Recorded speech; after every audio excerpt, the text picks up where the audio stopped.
আমাদের মতো করে হ্যাঁ ঠিক আছে, তুমি নিউজ পড়ছো, পড়াশোনা করছো, তুমি আমাদের ফ্যামিলির সবার ছোট, সো তোমাকে আমরা ওভাবেই দেখি, কারণ আমার বড় বোনেরা আমার হচ্ছে বড় ভাইয়ের মতো। তো যখন আজকে এত বছর 7-8 বছর ধরে যখন আমাকে বিভিন্নভাবে বুলিং করা হচ্ছে ভাইয়া,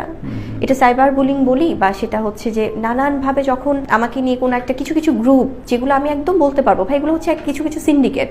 যারা কিনা যাদের কোনো মানে সামনাসামনি আসলে কিন্তু এদের আমি জানি না এরা কি করবে, কিন্তু কিছু একদম কমন গ্রুপ যারা এটা সোশ্যাল মিডিয়াতে তাদেরকে বলাই হয়েছে যে আমাকে নিয়ে সারাক্ষণ নেগেটিভ একটা প্রচারণা করবে,